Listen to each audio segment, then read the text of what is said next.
The cavernous hall was packed to the brim. Cameras flashed intermittently, the murmur of voices forming an energetic buzz that ricocheted off the high ceilings. People from all walks of life had gathered to attend the event. The former president, Donald J. Trump, was slated to deliver one of his signature speeches, a mix of bold declarations, humor, and moments of reflection. This was a unique town hall event meant to bridge gaps and address heartfelt questions from everyday Americans. As the anticipation grew, a small figure in the audience caught everyone's attention. A young boy, no older than 8, stood near the front row. His mop of dark brown hair framed curious eyes that darted around the room, taking in the grandeur. Dressed in a crisp white shirt and khakis, he clutched a handwritten note tightly in his hand. Unbeknownst to him, he was about to change the atmosphere of the evening entirely. Trump walked onto the stage, his iconic stride exuding confidence. The crowd erupted in cheers, but his eyes were sharp, scanning the faces before him. After a few opening remarks, he motioned for questions from the audience. People eagerly raised their hands, some shouting out their inquiries. The moderators chose a mix of topics: the economy, healthcare, foreign policy. Trump responded with his characteristic blend of bravado and occasional sincerity. Then, the moderator's attention turned to the little boy, whose hand was now raised timidly. The room quieted. Trump smiled and gestured toward him. "Let's hear from the young man. What's your name?" "Kiddo." The boy's voice was small but steady. "My name is Ethan." "Nice to meet you, Ethan," Trump replied. "What's your question?" Ethan took a deep breath. "Do you believe in God? And if you do, what do you think He wants from us?" The room fell into a stunned silence. It wasn't the type of question anyone expected. Some adults shifted uncomfortably in their seats. Others looked at Trump with a mix of curiosity and expectation.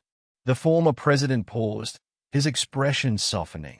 For a man known for his larger-than-life persona, the vulnerability of the moment seemed to strip away his usual armor. He stepped closer to the edge of the stage, crouching slightly to address Ethan at eye level. "Ethan, that's a big question for such a little guy. But I'm glad you asked it."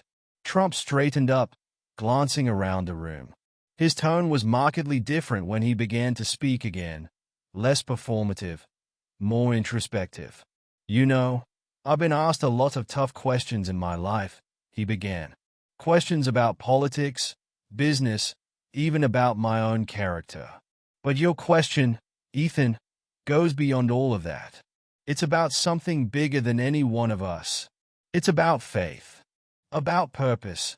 He took a moment to gather his thoughts, his eyes briefly scanning the audience. "Yes, I do believe in God," he continued. "I've seen too many things in my life that can't just be chalked up to chance. I've experienced moments where I've felt guided, even protected. And I think God has a purpose for each of us.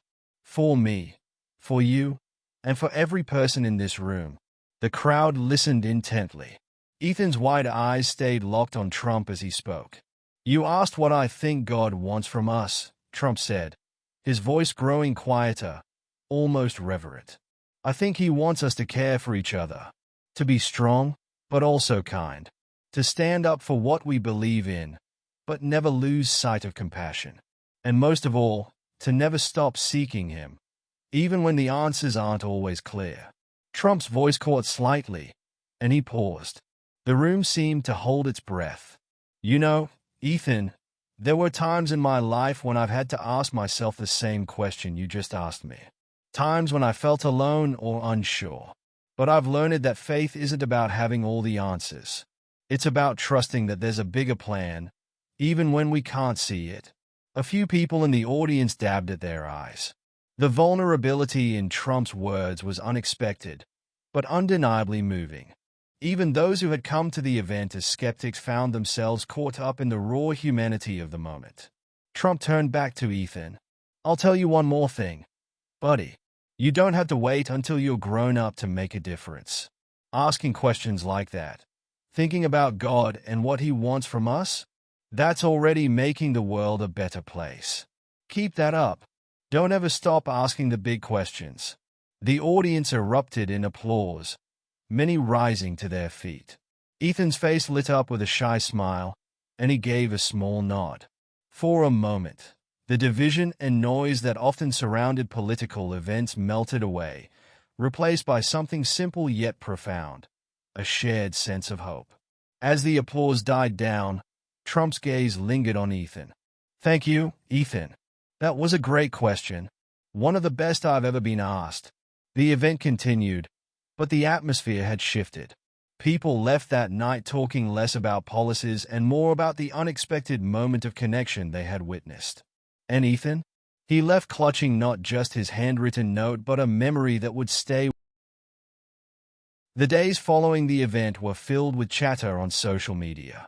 Clips of Ethan's question and Trump's heartfelt response went viral, sparking debates and conversations in households across the country. Some people focused on the sincerity in Trump's words, while others reflected on their own beliefs and what God might want from them. Meanwhile, Ethan's story didn't end that night. Back in his small hometown, he became something of a local celebrity. His teachers praised him for his courage, and his friends couldn't stop asking about his experience.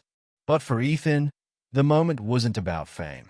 It was about a connection he felt to Trump, to the people in that room, and perhaps even to something greater. One Sunday morning, as Ethan sat in church with his parents, the pastor mentioned his question during the sermon. Sometimes, it takes the innocence of a child to remind us of what really matters, the pastor said, his voice warm and kind. Ethan's cheeks turned red, but he couldn't help but smile. The impact of that moment rippled far and wide. People who had seen the clip began writing letters to Ethan. Some shared their own stories of faith, while others simply thanked him for asking such a profound question. One letter, from a retired school teacher in Montana, read, "Ethan, your question reminded me of a time when I was lost and searching for meaning. Thank you for being brave enough to ask what so many of us wonder in our hearts." For Trump, the experience lingered as well. In later interviews, he referenced the question as one of the most meaningful he had ever been asked. "That little boy, Ethan," he said in one interview, "made me think about things in a way I hadn't in a long time." Sometimes, the simplest questions are the most profound. Months later, Ethan received an unexpected package in the mail. It was a signed letter from Trump himself, along with a framed photograph of the two of them at the event. The letter read, "Dear Ethan, thank you for your courage and for asking such a meaningful question. Your words touched not just me but millions of people across the country. Keep being curious and brave. And remember, you have the power to make the world a better place. God bless you. Sincerely, Donald J. Trump." Ethan's parents hung the photograph in their living room, a constant reminder of the night their son's simple question brought a room full of people to tears. As the years went by, Ethan's memory of that night remained vivid. He grew up carrying the lessons he had learned, not just from Trump's response but from the reactions of those around him. It taught him that questions, even the simplest ones, have the power to inspire change and foster connection. And in a world that often felt divided, that was a lesson worth holding on to.